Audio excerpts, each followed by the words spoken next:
So welcome, and good morning, good evening, depending on where you are.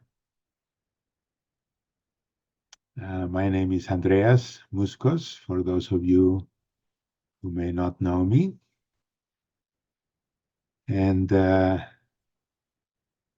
will tell you a couple of things about what we will do this morning. So we'll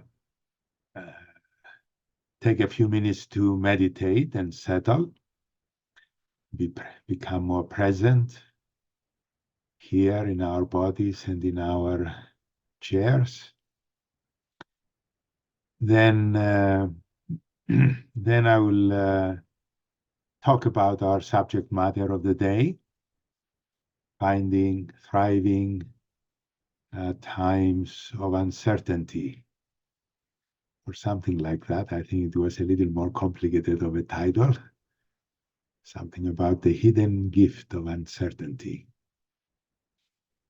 So after the talk, I will give you an exercise. You have the opportunity to go into breakout rooms and explore experientially our topic. And then we will come back. Of course, we will take breaks interspersed in all of these. Then we'll come back all together again, and we will have a time for comments and questions. And then at the end, I will just talk for a couple of minutes about the Diamond Heart program, Diamond Heart 10 program here in Colorado that is open to new students in case any of you are interested to join us. So that will be our program for today. And I will repeat, I will say again that I'm recording this program, but the only thing that will be made available, because there are many people who register for these webinars that are not able to attend in person. So we record this so we can send the recording to everybody who registered. But the only thing that we will send will be me talking, not the exercise and not the Q&C, not the questions and comments. So none of you will appear in the recording, and none of you will be heard in the recording. So feel free to speak and say what you want in the Q&C. Your privacy and confidentiality will be preserved. So let's begin with a short meditation. We will do a 10-minute meditation. If you already have a meditation practice, just engage your usual method.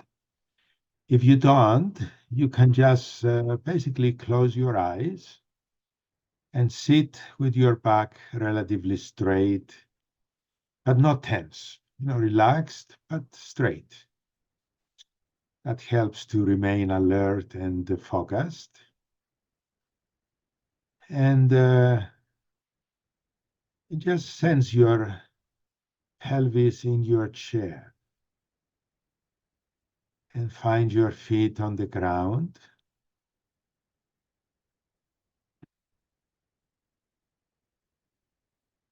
And just let your attention come into the here and now, into your body, into your feet, your legs. And literally sense your feet on the ground, physically, your legs, whatever sensations may be there in your legs and your thighs. Could be a sensation of temperature, could be the pressure of your thighs on your chair, could even be the sensations of your clothing touching your skin.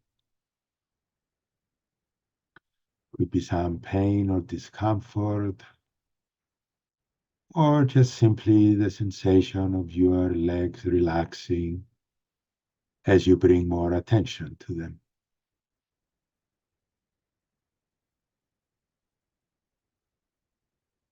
And then just let your attention move from your legs to your hands. and your forearms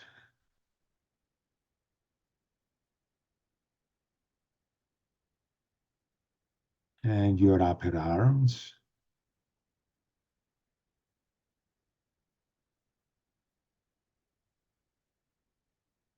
And you can feel your attention, if you want, like a liquid presence, like liquid attention flowing into your arms and into your shoulders, like a liquid attention flowing, pouring into your shoulders. And from there into your neck and into your head, into the base of your skull, into the sides of your head, into the top of your head and your face. It's like a liquid attention filling your whole head and face. And then let it flow down your neck and throat into your chest and upper back,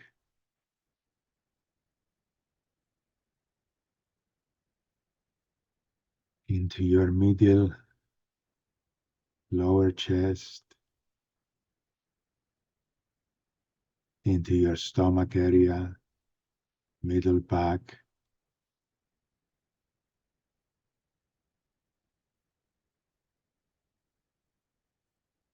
and into your lower belly, where your intestines are, and into your pelvis.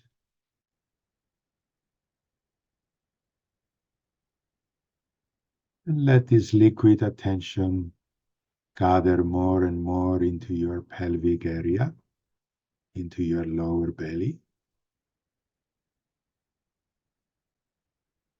And then continue breathing into your belly, lower belly,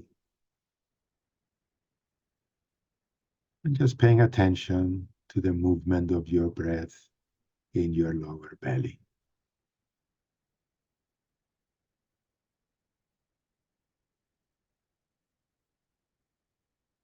And if your attention wanders away, that happens, it's common. Simply just bring your attention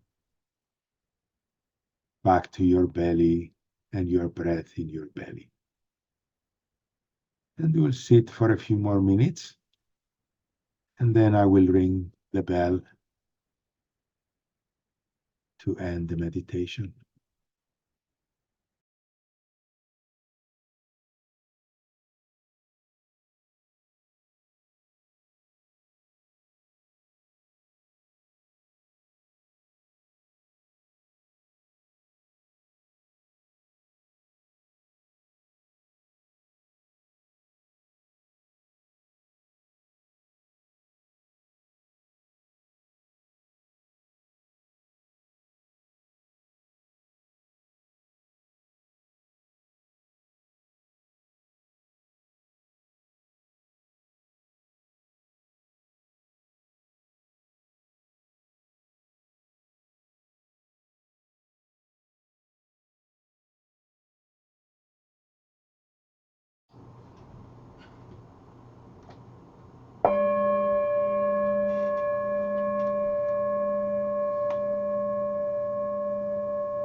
Okay, so let's take a 5-minute break to stretch and come back to dive into our exploration together.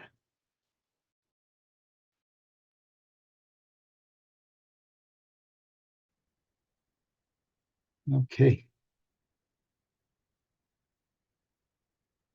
So my name again is Andreas, and I am a spiritual teacher.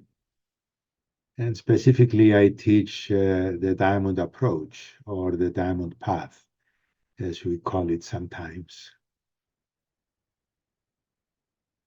So today, I would like to explore with you the, the subject of thriving at times of uncertainty. So, as I'm talking about this, uh, just let yourselves feel the feelings that arise as we talk about uncertainty, the different situations and events that contribute to this uncertainty. And then as we move into the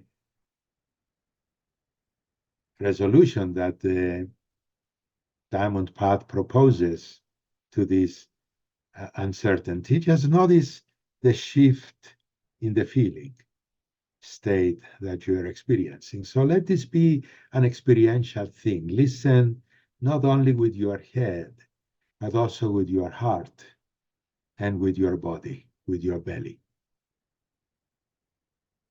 So an experiential listening,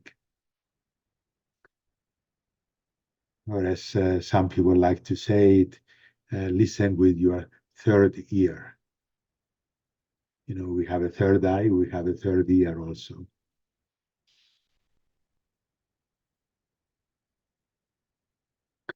So every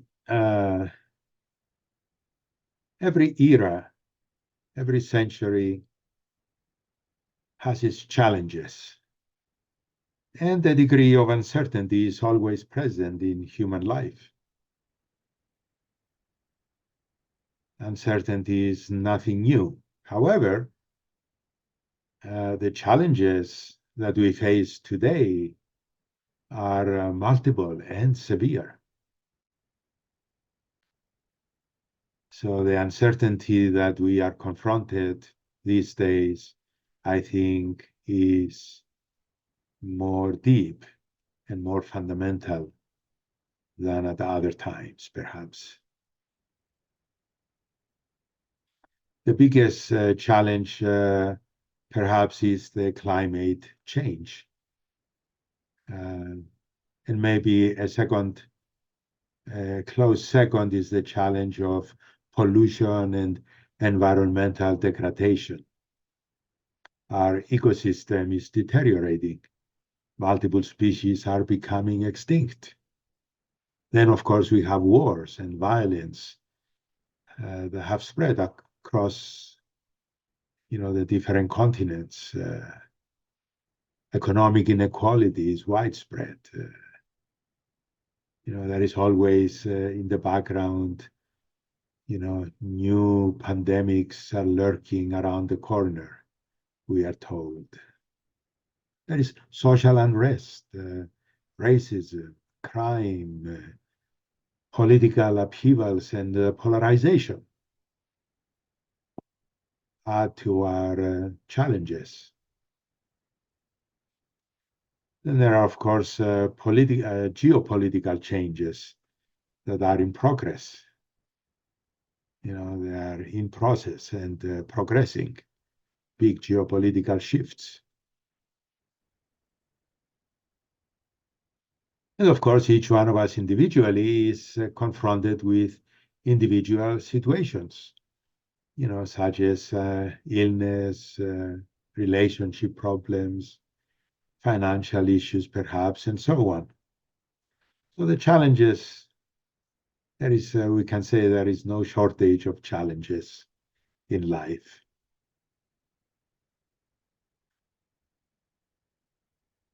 Many of the structures of our society that we have relied upon for many decades are also either crumbling or failing to one degree or another, or changing.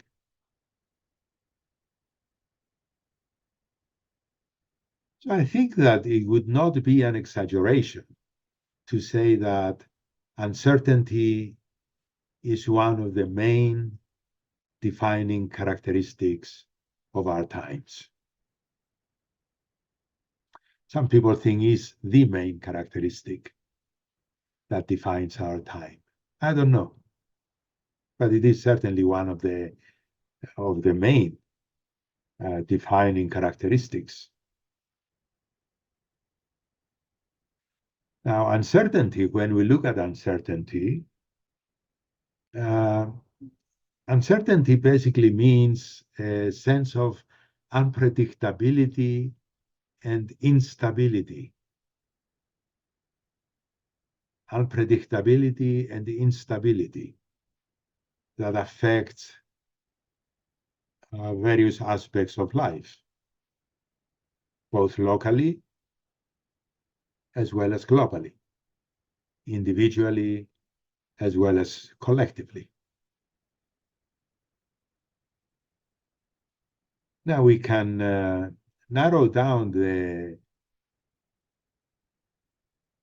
way uncertainty manifests into several key areas.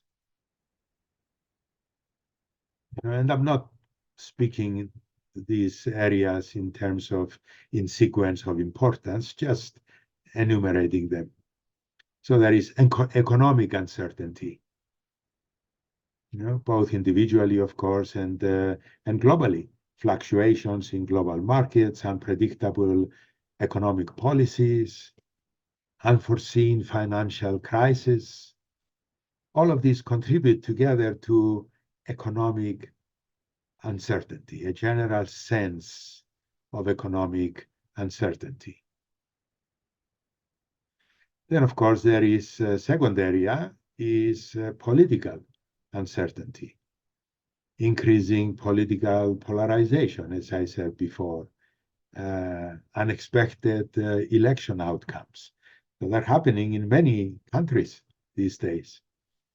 Shifts in governmental policies can lead to a lack of predictability in governance and international relations. This again affects us both locally as well as globally. The third area is technological uncertainty. Rapid technological advancements lead to disruptions in traditional industries and labor markets, creating both opportunities as well as challenges. The pace and the direction of technological change can be difficult to predict, raising concerns about privacy, about employment, about ethics. And of course, a main component in this area of uncertainty is a rapidly developing field of AI, artificial intelligence. Some people feel very pessimistic about that, very scared about it. Again, it's a very unpredictable and uncertain area of development. I happen to feel very optimistic about AI myself, but I think I am in the minority. A fourth area that uncertainty manifests is, of course, environmental uncertainty. The ongoing impacts of climate change, extreme weather events, loss of biodiversity, environmental degradation. All of those add a certain layer of uncertainty to global and local planning efforts. Even if it is just in terms of agricultural productivity, disaster preparedness, sustainable development, all of those are part of this area of life. And the last area, the fifth area I want to mention is social uncertainty. There are many changes in social norms, migration patterns, demographic shifts. All of these contribute to uncertainty in social structures and relationships. And this can affect, and it does affect actually, our social cohesion, uh, generates debates on identity, culture, community roles. So many things are coming into question.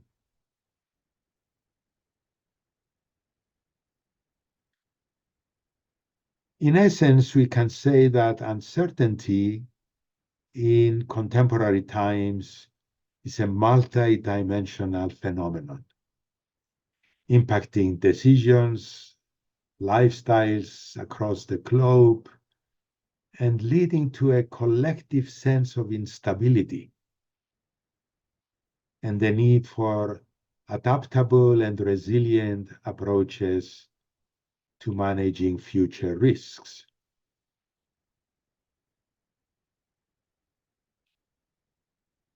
Now, bringing this closer to home to each one of us individually, this sense of uncertainty can lead to feelings of anxiety, feelings of fear,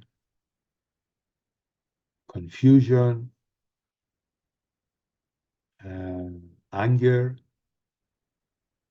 depression, even hatred towards certain people or groups of people. When we go into these emotions, these intense emotions, and particularly fear and anxiety, we find that it is more difficult to think rationally and effectively. And the physiological reasons for that. Huh?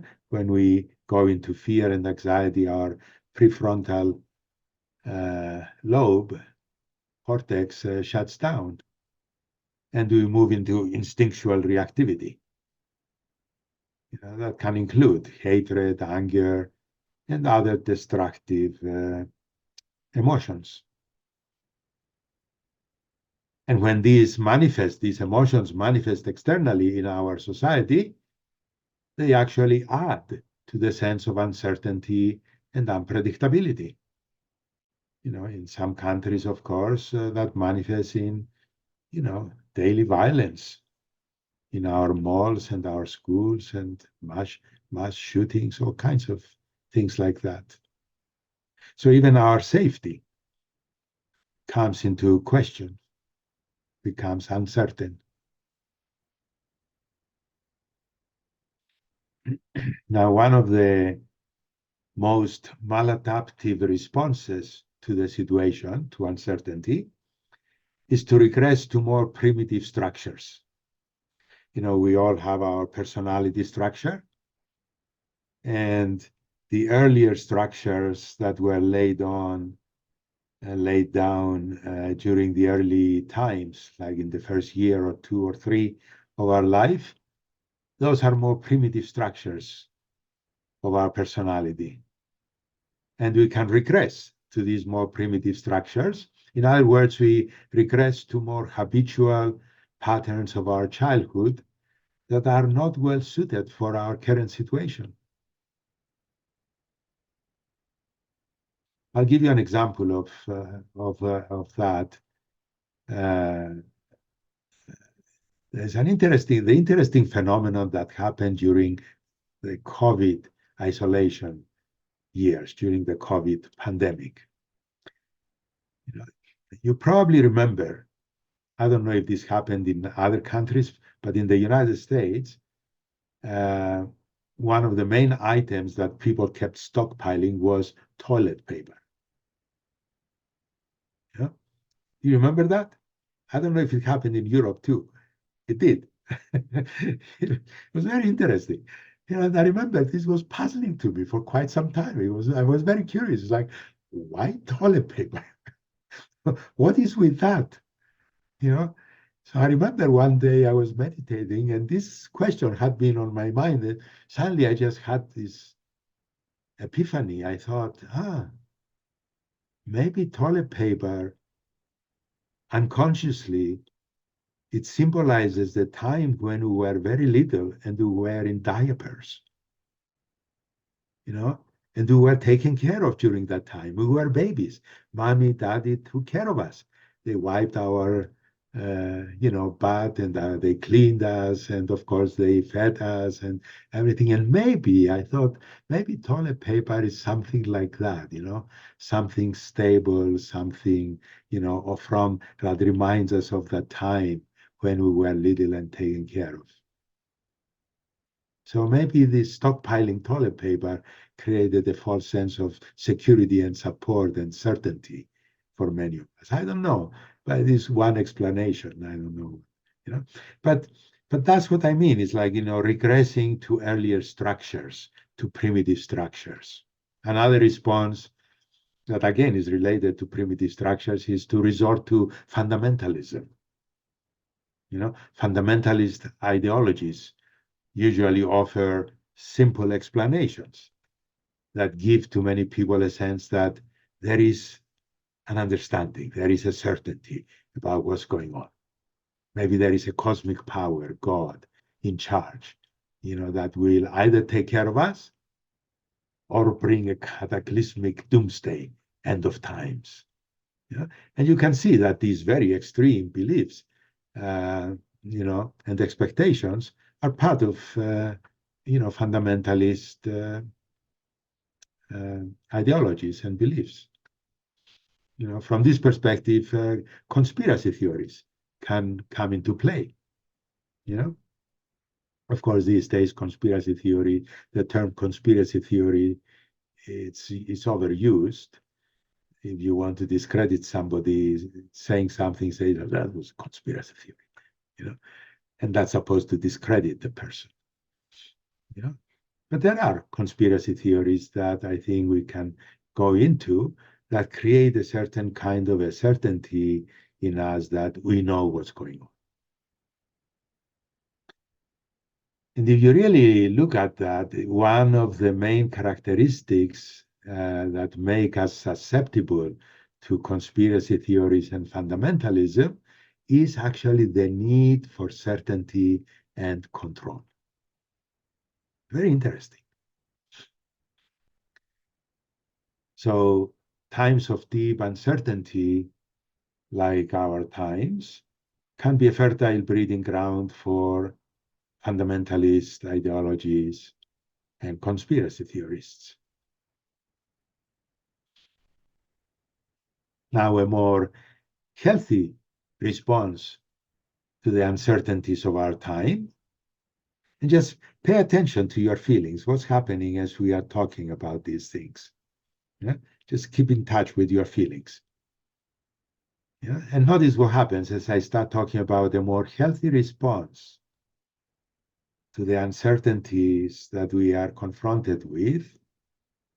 Yeah, is to move instead of backwards to more primitive structures, to move to more evolved options. Yeah, and herein lies the hidden gift of uncertainty. That's what I'm talking about here. Instead of regressing to more primitive forms of behavior and responses and structures, which are mostly externally oriented, you know, we can make a conscious choice to move inwardly, to move within.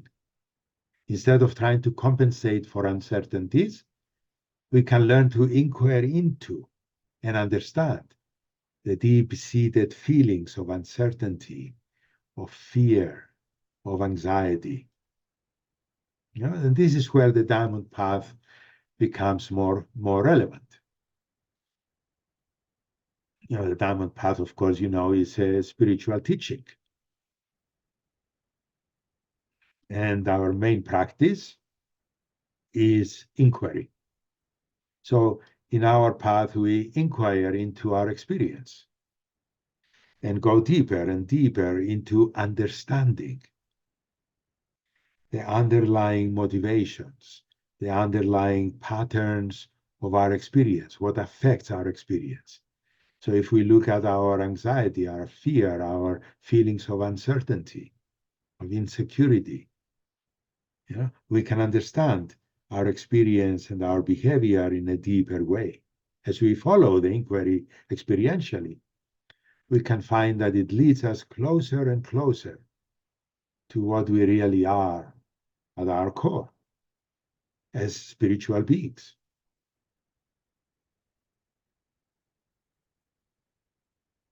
Now, this inquiry leads us to that more fundamental core of our being, not just in terms of inquiring into our fear and anxiety and uncertainty, but into any of our experiences.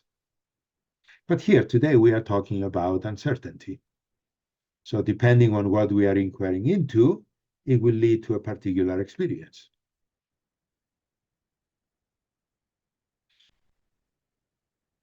So here we are talking about a deeper and more fundamental part of us that is underneath and beyond, deeper than our personalities, our conditioned self.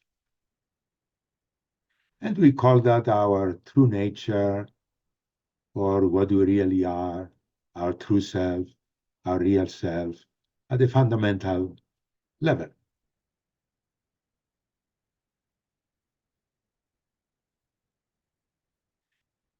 So in this particular case, as we inquire into our sense of uncertainty, we can feel it. We can feel the uncertainty in our bodies as anxiety, perhaps in our solar plexus, as fear of some kind, huh?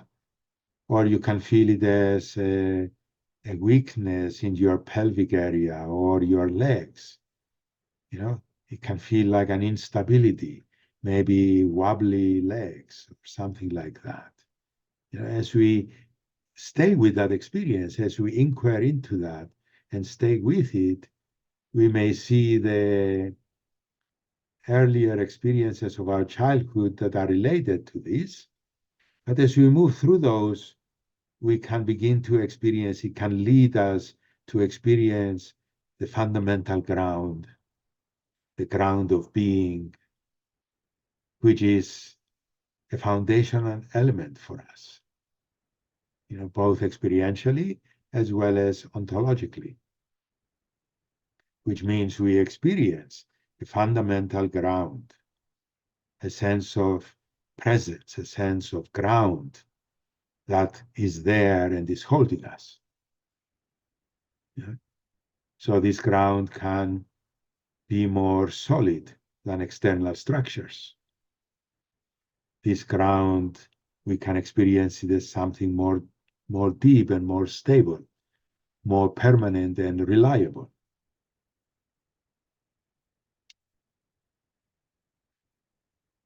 Now, here I want to emphasize that I'm not talking about a belief system.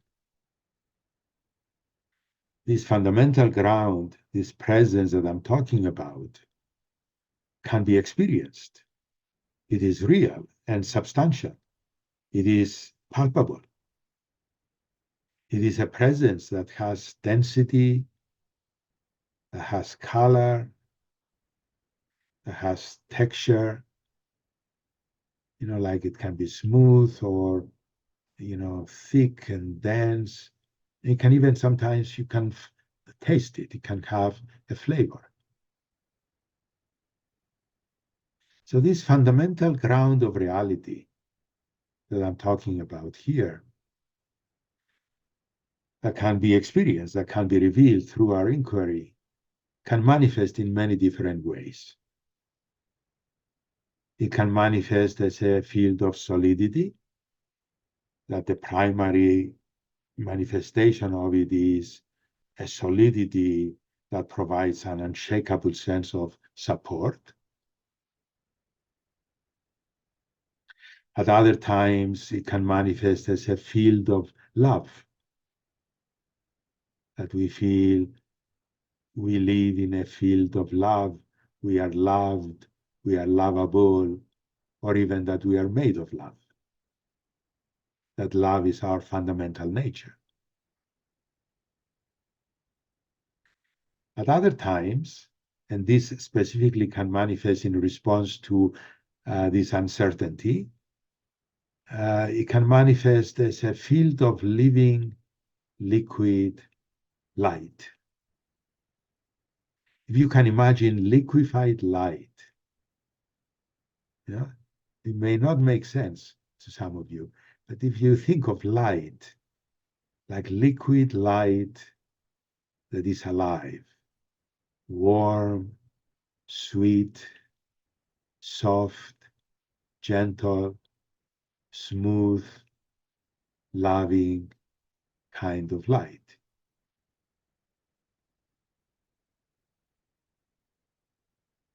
It's like a liquid light that is alive and intelligent, that surrounds us, that holds us in a gentle, loving way. We actually call it in the diamond approach, in the diamond path, we call it living daylight because it looks like daylight. You know, it's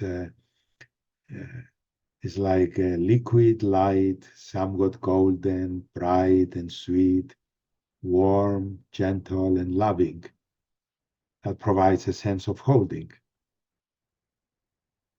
When you feel it, it's like uh, it can be felt inside as well as all around us, pervading the whole space and the whole universe.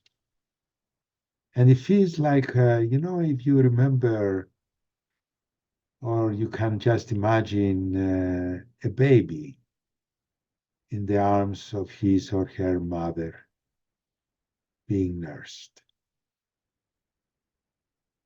It's very safe.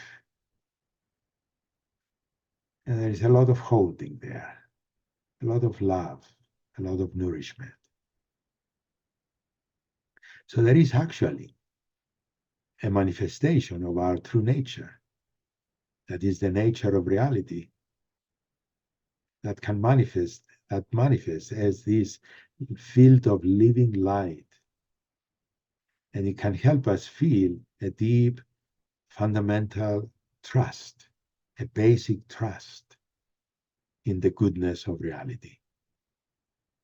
That if you hear from your head, what are you talking about? Goodness of reality? Look around. Yeah. It's true that goodness of reality is not manifesting in our world, in our society today. But remember, we are in process. We are a humanity that is evolving. You know, we are not there yet, but we have made some progress over the centuries. But when we feel individually this fundamental field of living light, that is a loving light, this holding, then we can naturally relax and settle. It's like our body can relax, our heart can relax, our mind can quiet down and relax. Our fear and anxiety can dissolve and dissipate.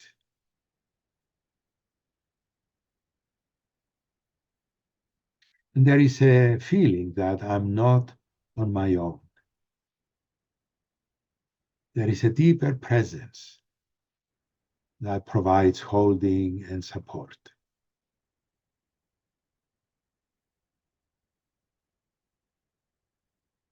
And we recognize this field of living light as one of the ways that our deeper spiritual nature manifests.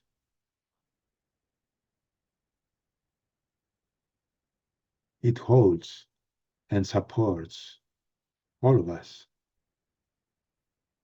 and it is eternal. It is omnipresent, and it is always available and always accessible to all.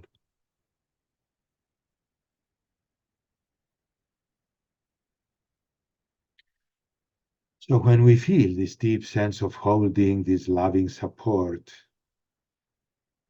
then we can also think more clearly and make better decisions and better choices in response to the challenges and the uncertainties that surround us. Because when we feel connected to this fundamental ground, we don't feel disconnected and alone.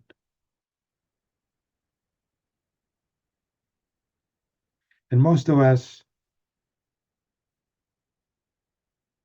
have lost touch with this inner support and holding. And we have become more externally oriented, trying to find certainty and support and holding in the external world. That's the reason why, when the external world is in such a state of turmoil and uncertainty, we feel very unstable and unsure and afraid.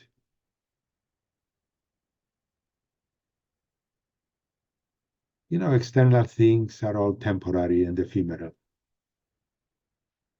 You remember that song, Dust in the Wind? All we are is dust in the wind.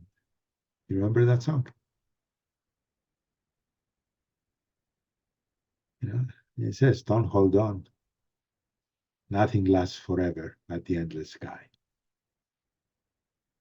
There's deep wisdom in this song. Nothing lasts forever. Or as the ancient Greek philosopher said, tapandari, everything is continually changing. Now, the external support system that we all have is useful and important, of course, but it can be useful when one thing or two things are lost. When we lose a job or a relationship, we can rely on many other things, friends and family and so on. But today, a lot of things are uncertain and changing. So we can say change is actually the only constant. So when uncertainty becomes too much, it is actually overwhelming for our external support systems. And then nothing feels solid and stable. So this teaching, the diamond path, provides us with a way to travel inwardly. It shows us the inner journey home, home to our true nature, home to our origin, home to our source, home to what we truly are at our core. Only then can we find true stability, true holding, true reliability. Then we have more of a chance to thrive instead of falling apart in fear and anxiety.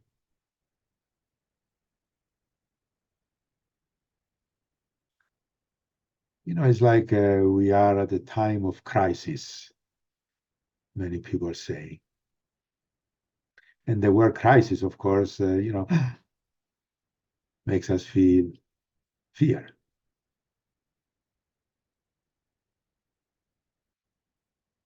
I like the Chinese understanding of the word crisis. Have you heard of that? In Chinese, the word crisis is made of two ideograms. In Chinese, they don't have letters, they have ideograms.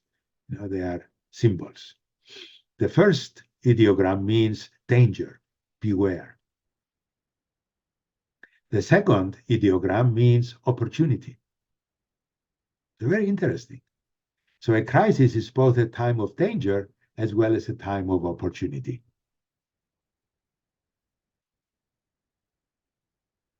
Now, I'm not trying to bring in a Pollyannish kind of an idea here, that, oh, everything is good, everything will be fine. No, we are in a crisis. Our world is in danger. The dangers are real. But so is the opportunity. We can stay focused on the external and feel afraid and anxious and unstable and insecure, or we can use the opportunity to move to a deeper ground, to find deeper stability,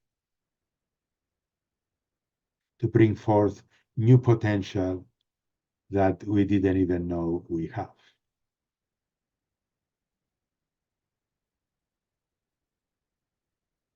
So the experiential discovery of our true nature that the diamond path can help us have can become the foundation for a new way of life,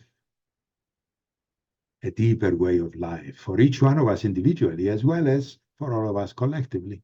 If enough of us do it, we can actually bring about a different way of life collectively, where you can see love and generosity, kindness, fairness, justice become more fundamental than hatred and violence and competition. And then we can create, better external, social, economic structures that are based on these values of our deeper nature.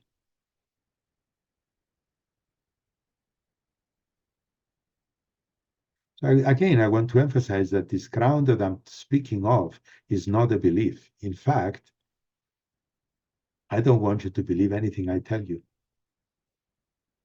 You know, and those of you who have heard me talk before, I say that frequently. Don't believe anything I tell you, and I really mean it.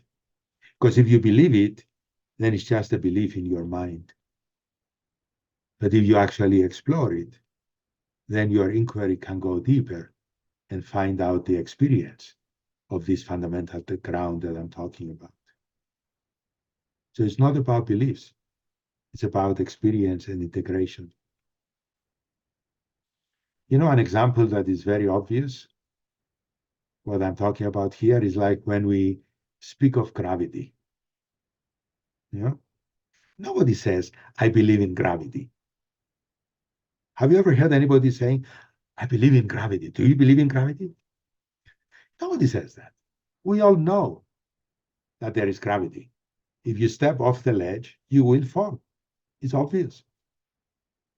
You know, nobody proclaims, I believe in gravity. And nobody's trying to convince anybody that you should believe in gravity. Gravity is important. You should believe in it. It's true. Nobody does that. It's obvious. So when you experience this fundamental ground, what your true nature is like that. It's an experiential process of knowing. So the diamond path is not a belief system. It is an experiential process and methodology. So in that spirit of experiential discoveries, I would like to invite you now to engage in an exercise to explore experientially what we've been talking about. So I would like you to go into groups of 3, and I'll put you in breakout rooms and do an experiential exercise that we call a monologue.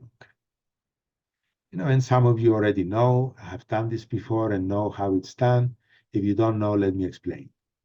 So you will get into breakout rooms with 2 other people, and each one of you will take a period of time to explore out loud, to speak out loud how the current situation is affecting you. And I mean the external situation in our world, in our country, in our family, personally for you, the current situation in its totality, how is it affecting you? How are you coping with uncertainty? Do you go into survival mode? Do you turn to religion or fundamentalism or beliefs? Or do you turn inwardly? What's your tendency? To explore your tendency and inclination. Now, while you do this monologue, one of you is talking, doing the exploration, The other two remain silent, present, and attentive so that your friend can do their inquiry without any interference. You don't even give them non-verbal approval or disapproval about what they are saying. You want them to explore individually for themselves. Yeah. So one of you use your smartphone to set a timer and then switch when the timer rings, switch to the next person and then the third person. So let's see what time it is. It's now 11:10 here. So let's take 10 minutes each. So 10 minutes each for the monologue. So that will be half an hour. And then we will take a 10-minute break. And you can take your break anytime you want. You can decide together in your triads. But once I put you into breakout rooms, please go into your breakout rooms first. Click on the thing accept and go into the breakout room. Otherwise, if you take a break now, the others will not know who is with them, in the breakout room. So that will take us, so that's half an hour and 10-minute break. So that's, Kate says, cannot do a breakout room because you could, if you want, Casey, you could go into the breakout room, do your exercise first, and then go for your appointment. So that's okay to do that if you want. So we'll be back in 40 minutes, which will be what? 10 minutes before, 10 minutes before or so, or let's say 5 minutes before 12. So give you a longer break. So 5 minutes to 12, we will come back. If you don't want to do the exercise, you can drop out now, come back at 5 minutes to 12 to engage with the Q&C.